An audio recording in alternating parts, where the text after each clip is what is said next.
राज और रूपा दोनों बहुत अच्छे बचपन के दोस्त हैं। दोनों एक ही ऑफिस में काम भी करते हैं। एक रात उन दोनों को निकलने में देर हो गई। आसपास कोई टैक्सी भी नहीं मिल रही। दोनों अपने अपने घरों में जा रहे थे। दोनों का घर एक ही रास्ते पर भी पड़ता है। दोनों ने पैदल ही चलने का फैसला किया। राज को कहानी सुनाने का बड़ा शौक है। राज रूपा को एक कहानी सुनाते हुए पैदल चलने लगता है। राज, तुम मुझे भूत की कहानी मत सुनाओ यार। रूपा, यही तो सबसे अच्छा समय है भूत की कहानी सुनने का।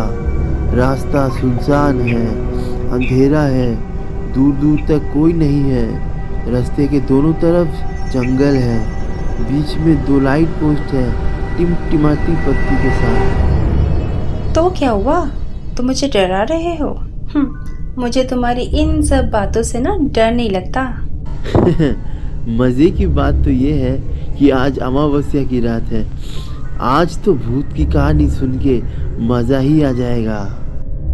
जो भी हो, मुझे भूत की कहानी नहीं सुननी है। तुम्हें चलना है तो सीधे चलो। थोड़ी देर के बाद राज फिर से भूत की कहानी सुनाना शुरू कर देता है। रूपा भूत की कहानी सुनते हुए राज के पीछे पीछे पैदल चलना शुरू कर देती है। रूपा को पेड़ों के पीछे से कोई नजर आता है और कहीं गायब हो जाता है, और यही देखकर रूपा निश्शब्द होकर खड़ी रह जाती है। राज को ऐसा लगता है कि रूपा उसके पीछे नहीं चल रही है। तब राज पीछे मुड़कर देखता है कि रूपा जंगल की तरफ देखते हुए स्थिर खड़ी है। राज चुपचाप पीछे से जाकर देखने की कोशिश करता है कि रूपा आखिर देख क्या रही है, पर राज को वहां कुछ दिखाई नहीं देता। तुम क्या देख रही हो?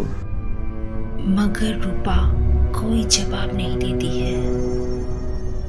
रूपा, रूपा, रूपा, रूपा। पर रूपा का जवाब नहीं आता। फिर राज रूपा के कंधे पर हाथ रखकर रूपा को जोर से हिलाता है। तो अचानक रूपा का ध्यान राज की ओर जाता है। मैंने किसी को जंगल में दौड़ते हुए देखा है। कहाँ है? मुझे तो कोई भी दिखाई नहीं दे रहा है। कुछ नहीं, चलो चलो। फिर 2 कदम चलने के बाद रूपा भारी गले में कहती है, तुम तो मुझे भूत की कहानी सुना रहे थे ना, फिर सुनाओ कहानी। राज को थोड़ा अजीब सा लगता है।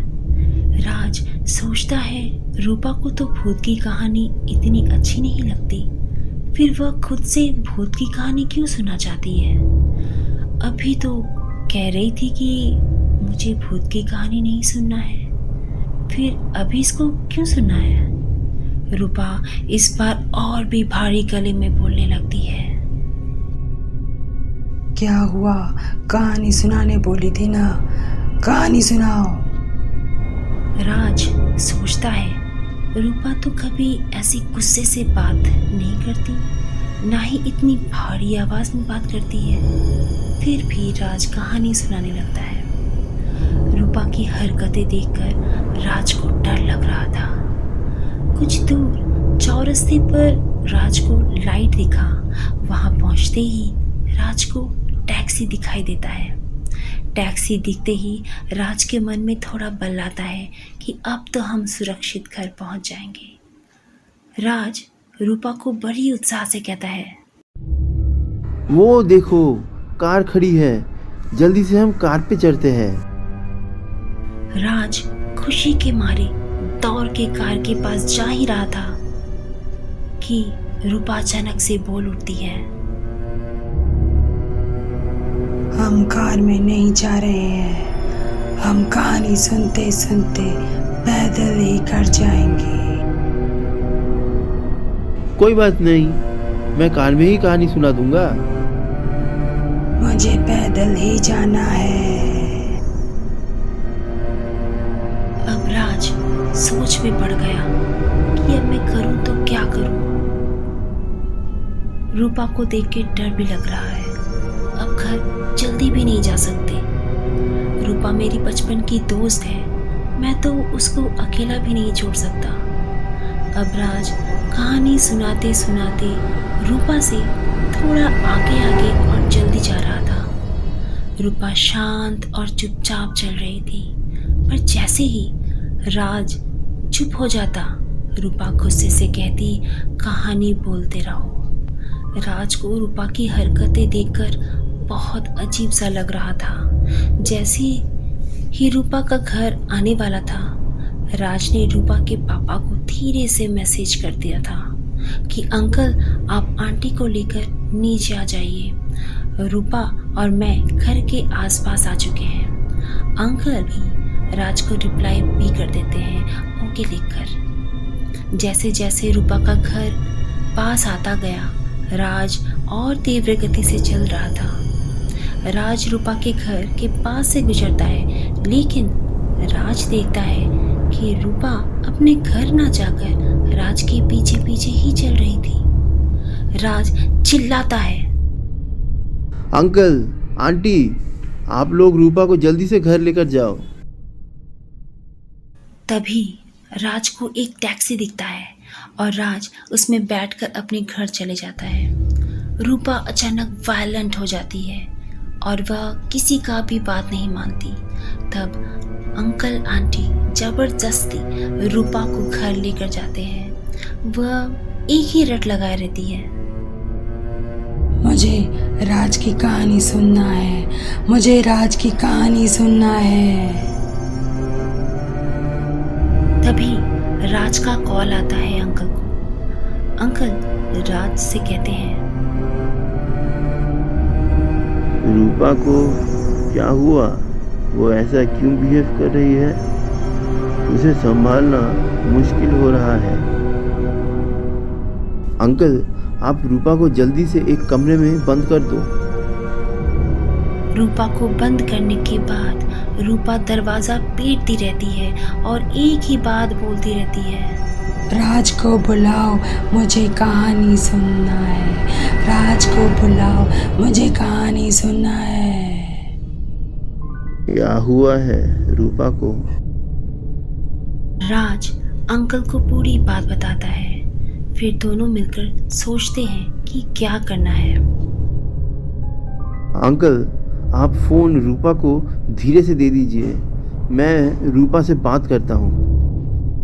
अंकल फोन धीरे से दरवाजे के नीचे से रूपा को दे देते हैं और रूपा से कहते हैं, ये लो फोन, राज फोन पर है, बात कर लो। रूपा फोन जल्दी से लेती है और फोन को पकड़कर जोर जोर से रोना शुरू कर देती है। फिर राज उसे सांत्वना देते हुए कहता है, अच्छा मैं तुम्हारी हर बात मानूंगा, पहले रोना तो बंद करो। तो फिर रूपा एक छोटी बच्ची की तरह जिद करती है कि मुझे कहानी सुनाओ, मुझे कहानी सुनाओ। मेरी एक शर्त है, तुम मानोगी ना? ठीक है, मैं सब मानूंगी, मगर मुझे कहानी सुनना है। ठीक है, मैं क्यों तुम्हें कहानी सुनाऊं? मैं तो तुम्हें जानता भी नहीं। अब राज रूपा से वैसे ही बात करता है जैसे कोई बच्चा बात कर रहा हो, क्योंकि राज को समझ में आता है कि वह रूपा नहीं है। मेरा नाम नयन है। राज को बात करके अब समझ में आता है कि नयन एक 10 साल की बच्ची है। नयन एक दिन अपनी माँ के साथ कहानी सुनते सुनते रास्ता पार कर रही थी कि उसकी एक्सीडेंट में मौत हो जाती है। तब से उसकी आत्मा रास्ते पर भटक रही है। इसलिए जब राज और रूपा कहानी सुनते सुनते उस रास्ते से जा रहे थे, नयन रूपा को पकड़ लेती है। नयन अब फोन पर कहती है, मैं सिर्फ कहानी सुनना चाहती हूँ, पर मैं किसी का नुकसान नहीं करूँगी। तुम तो बहुत समझदार बच्ची हो। तुम्हारे साथ तो दोस्ती करने का दिल कर रहा है, पर क्या करूं, तुम्हारी भूतों की दुनिया तो अलग है। पर तुम यहाँ ऐसे रह गई तो अंकल और आंटी दोनों को ही प्रॉब्लम होगा। पर तुम तो ऐसा नहीं चाहोगी, तो तुम प्रॉमिस करोगी कि तुम इस कहानी को सुनने के बाद चली जाओगी हमेशा के लिए, और कभी लौटकर वापस भी नहीं आओगी। नयन ये सब बातें सुनकर अब रोना शुरू कर देती है और कहती है, मुझे मेरी मम्मी की याद आ रही है। आप एक लास्ट अच्छी सी स्टोरी सुना दो, फिर मैं कभी किसी को तंग नहीं करूँगी।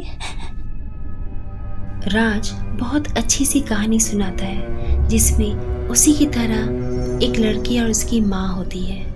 इस कहानी से राज यह बताना चाहता था कि माँ हमेशा तुम्हारे साथ है, और माँ यह कहना चाहती है कि हमें चाहे कितनी भी कष्ट क्यों ना हो, हमें दूसरों को कष्ट में नहीं डालना चाहिए। यह सुनने के बाद रूपा बच्चों की तरह ताली बजाते हुए हंसने लगती है, और फिर रूपा अचानक ही बेहोश होकर गिर जाती है। फिर रूपा को बाद में होश आता है और वह कहती है,